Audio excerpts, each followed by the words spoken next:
Question 1. Scenario. You have multiple Microsoft Sentinel automation rules configured on the same workspace, one that assigns incidents to a Tier 1 queue and another that adds a tag and closes false positives. Incidents matching both conditions are only having the tag applied, not the assignment. The question is, what is the most likely cause? Your options are: Option A, automation rules cannot run on the same incident more than once. Option B, the tagging rule has a lower order number and its stop running further rules action is enabled. Option C, playbooks must be attached to automation rules for them to execute.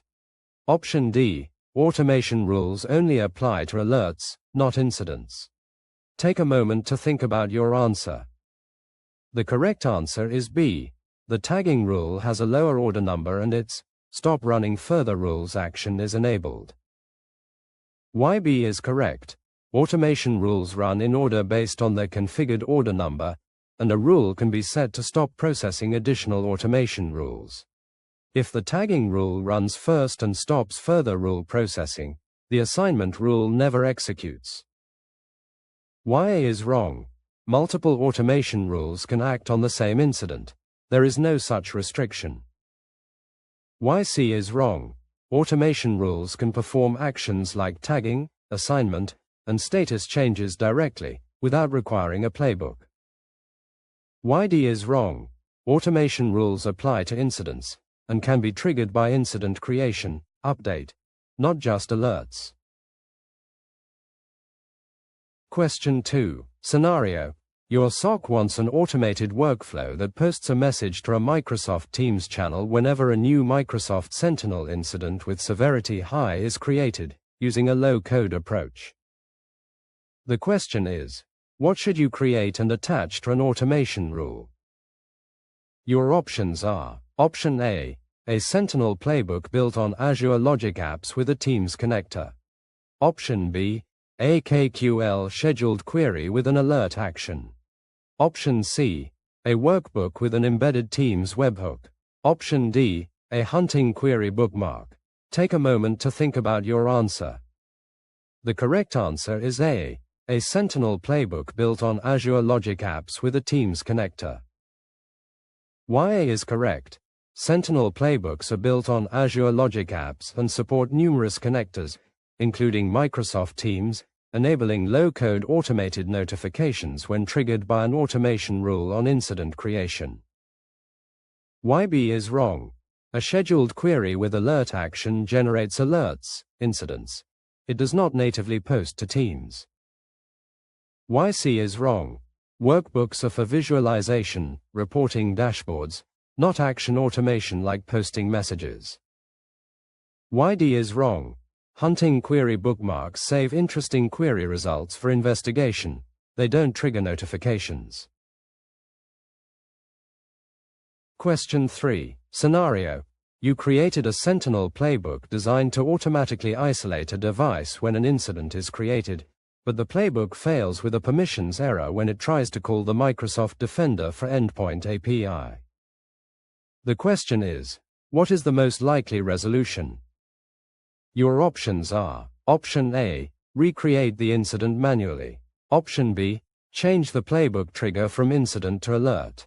Option C, grant the Logic Apps Managed Identity the appropriate defender for Endpoint API permissions. Option D, disable Microsoft Sentinel and re-enable it. Take a moment to think about your answer. The correct answer is C. Grant the Logic Apps Managed Identity the appropriate defender for Endpoint API permissions. Why C is correct? Playbooks authenticate to other services, like Defender for Endpoint, using a managed identity or connection. That identity must be granted the correct API permissions, e.g., machine, isolate, for the action to succeed. Why A is wrong? Recreating the incident does not address the underlying permissions issue. Why B is wrong? Changing the trigger type does not resolve an authorization, permissions error calling the Defender API. Why D is wrong? Disabling and re-enabling Sentinel has no effect on a specific playbook's API permissions.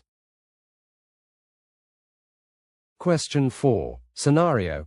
Your organization experienced a ransomware attack where multiple devices began encrypting files rapidly. You want Microsoft Defender XDR to automatically contain compromised devices and disable compromised user accounts without waiting for analyst action. The question is, which Defender XDR capability should you ensure is enabled and configured? Your options are: Option A, automated investigation and remediation in audit mode. Option B, threat analytics reports. Option C, manual live response sessions. Option D, automatic attack disruption. Take a moment to think about your answer. The correct answer is D, automatic attack disruption. Why D is correct? Automatic attack disruption uses high-confidence signals to automatically contain compromised assets, isolating devices, disabling accounts, at machine speed during active attacks like ransomware and business email compromise, without waiting for analyst action. Why A is wrong? Automated investigation and remediation handles alert-level remediation actions like quarantining files, but audit mode specifically only logs recommended actions instead of taking them. Why B is wrong? Threat analytics reports provide intelligence and guidance. They don't perform containment actions. Why C is wrong? Manual live response requires an analyst to initiate a session. It is not automatic. Question 5. Scenario. During a review, your SOC lead notices that automatic attack disruption did not isolate a compromised device during a recent incident, even though attack disruption is enabled tenant-wide. The question is, what is a likely reason attack disruption did not trigger?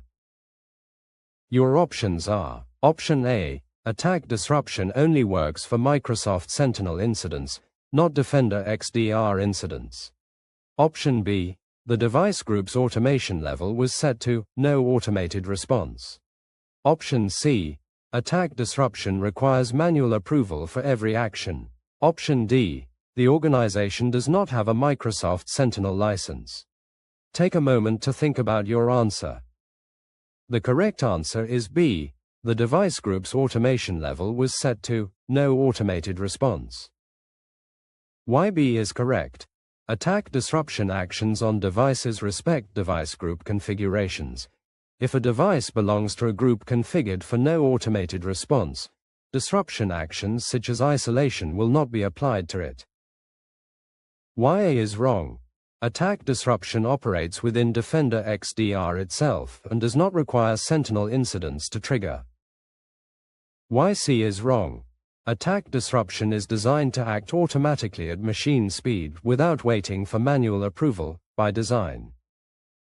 Why D is wrong?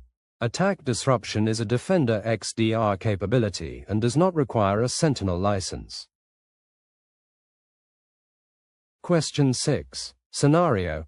A SOC analyst needs to permanently block a known malicious file hash across all managed devices in Microsoft Defender for Endpoint, preventing it from ever executing. The question is, what should the analyst configure? Your options are: Option A, a custom file indicator with the block and remediate action. Option B, an attack surface reduction rule in audit mode. Option C, a device group exclusion. Option D, a web content filtering policy. Take a moment to think about your answer. The correct answer is A, a custom file indicator with the block and remediate action. Why A is correct? Custom indicators for files, hashes, in Defender for Endpoint allow you to explicitly block and remediate a specific file across all onboarded devices, preventing execution tenant-wide. Why B is wrong? ARSA rules target categories of risky behavior, not a specific known file hash, and audit mode would not block anything. Why C is wrong? Device group exclusions affect policy scoping, not blocking of a specific malicious file. Why D is wrong? Web content filtering blocks categories of websites, not local file execution. Question 7. Scenario. Your organization wants to prevent employees from accessing gambling and adult content websites from corporate devices using Microsoft Defender for Endpoint. The question is, which feature should you configure? Your options are: Option A, Attack Surface Reduction Rules. Option B, Custom Network Indicators. Option C, Web Content Filtering. Option D, Controlled Folder Access. Take a moment to think about your answer. The correct answer is C, Web Content Filtering. Why C is correct? Web content filtering in Defender for Endpoint allows administrators to block access to websites by category, such as gambling or adult content, across managed devices. Why A is wrong? ASA rules reduce malware attack surface behaviors, not general website category access. Why B is wrong? Custom network indicators are for specific IPs, URLs, domains, which is less scalable than category-based filtering for broad content types. Why D is wrong? Controlled folder access protects specific folders from unauthorized file changes, unrelated to web browsing. Question 8. Scenario: following automated investigation, several remediation actions are sitting in a pending approval state in the Action Center of Microsoft Defender XDR. The question is, what does this indicate about the configuration? Your options are: Option A, automated investigation is disabled. Option B, the device group has full automation enabled. Option C, attack disruption has failed. Option D, the relevant device group is configured for semi-automatic remediation requiring approval. Take a moment to think about your answer. The correct answer is D, the relevant device group is configured for semi-automatic remediation requiring approval. Why D is correct? When device groups are set to semi-automatic, requiring approval for all or certain remediation types, automated investigation identifies recommended actions but places them in a pending approval queue for an analyst to review before they execute. Why A is wrong? If automated investigation were disabled, no remediation actions would be identified or queued at all. Why B is wrong? Full automation would execute remediation actions automatically without requiring approval. Why C is wrong? Attack disruption is a separate capability from automated investigations remediation approval workflow. Question 9. Scenario: a newly onboarded set of lab test devices should never have automated remediation actions applied, even if malware is detected, because analysts want to study the malware behavior manually first. The question is, what should you configure for these devices? Your options are: Option A, set automation level to full remediation. Option B, place devices in a dedicated device group with automation level set to no automated response. Option C, disable Microsoft Defender for Endpoint on these devices. Option D, enable attack surface reduction in block mode. Take a moment to think about your answer. The correct answer is B, place devices in a dedicated device group with automation level set to no automated response. Why B is correct? Creating a dedicated device group for the lab devices and setting its automation level to no automated response ensures automated investigation identifies threats, but does not remediate them automatically, preserving the malware for manual analysis. Why A is wrong? Full remediation would automatically remove the malware, defeating the purpose of manual study. Why C is wrong? Disabling Defender for Endpoint entirely removes detection and visibility, not just automated remediation. Why D is wrong? ASA block mode would prevent the malicious behavior from occurring at all, which also defeats manual study of live malware behavior. Question 10. Scenario: you want a Microsoft Sentinel automation rule to run only for incidents generated by a specific analytics rule named impossible travel detected, not for incidents from any other analytics rule. The question is, What should you configure in the automation rule? Your options are: Option A, a condition that filters on analytic rule name equals impossible travel detected. Option B, a trigger scope 2, when alert is created, with no conditions. Option C, a playbook that manually checks the incident title before running. Option D, a separate Sentinel workspace dedicated to this analytics rule. Take a moment to think about your answer. The correct answer is A, a condition that filters on analytic rule name equals impossible travel detected. Why A is correct? Automation rules support conditions based on incident properties, including the analytic rule that generated the incident, allowing you to scope the rule to trigger only for incidents from that specific analytics rule. Why B is wrong? A trigger with no conditions would apply to all incidents, not just the specific analytics rule's incidents. Why C is wrong?